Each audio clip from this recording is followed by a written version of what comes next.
সুদানে নিহত ৬ বাংলাদেশি শান্তিরক্ষীকে সামরিক মর্যাদায় শেষ বিদায় দিল বাংলাদেশ সেনাবাহিনী।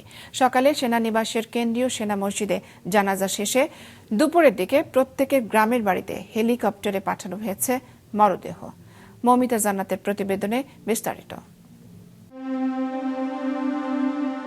বাংলাদেশ এবং জাতিসংঘের পতাকা জড়ানো কফিনগুলোতে চিরনিদ্রায় শায়িত বীরেরা দেশকে গর্বিত করে বিশ্ব শান্তি রক্ষায় আত্মোৎসর্গ করেছেন।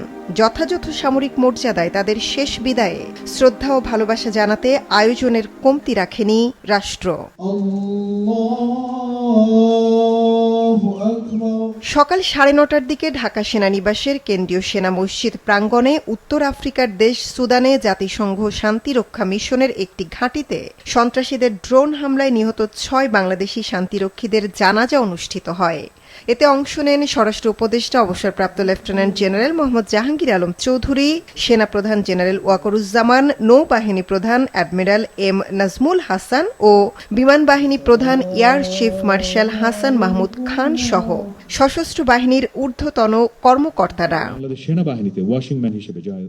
জানাজা শেষে রাষ্ট্রপতি ও প্রধান উপদেষ্টার পক্ষ থেকে তাদের সামরিক উপদেষ্টারা পুষ্পস্তবক অর্পণ করেন। সেনাবাহিনী, নৌবাহিনী ও বিমান বাহিনী প্রধানের পক্ষ থেকেও পুষ্পস্তবক অর্পণ করা হয়। সেখানে উপস্থিত জাতিসংঘের চিফ কমিউনিটি লিয়াজো অফিসার নিহত সেনাদের পেশাদারিত্বের প্রশংসা করে আন্তর্জাতিক শান্তি ও নিরাপত্তা রক্ষায় তাদের অবদানকে কৃতজ্ঞ চিত্রে স্মরণ করেন।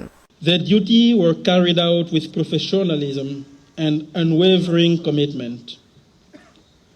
Although they faced the daily complexities and the inherent danger of the mission, they never gave up.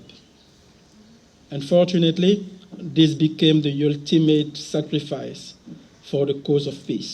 Let us remember their professionalism, their relentless vigilance, and their refusal to yield to fear. Remember the integrity and the camaraderie they fostered, a bond that transcended national flags and language. উপস্থিত নিহতদের পরিবারের হাহাকারে শোকে ভারী হয়ে ওঠে সেখানকার পরিবেশ। সবাই বলছিল, বাবা তুমি চিন্তা করো না, তোমার ভাগ্যে আমি যাতেছি। আমার বড় ভাইয়ের একটি 8 বছরের কন্যা সন্তান রয়েছে। সর্বশেষ আপনারা সবাই আমার বড় ভাইয়ের জন্য দোয়া করবেন। আমার বোন আজ বিধবা হয়ে গিয়েছে, আমার বাগনা বাবা হারা হয়েছে, আপনারা তাদের প্রতি সবসময় দৃষ্টি রাখবেন। বেলা 1টার দিকে হেলিকপ্টারে করে নিহত সেনাদের মরদেহ তাদের গ্রামের বাড়ির উদ্দেশ্যে রওনা হয়। সন্ত্রাসী হামলায় নিহত 6 শান্তিরক্ষী হলেন নাটোরের কর্পোরেল মোহাম্মদ মাসুদ রানা, কুড়িগ্রামের সৈনিক মোহাম্মদ মমিনুল ইসলাম ও শান্ত মণ্ডল, রাজবাড়ির সৈনিক শামীম রেজা, কিশোরগঞ্জের বাসিন্দা মেস ওয়েটার মোহাম্মদ জাহাঙ্গীর আলম এবং গাইবান্ধার বাসিন্দা লন্ড্রি কর্মচারী মোহাম্মদ সবুজ মিয়া।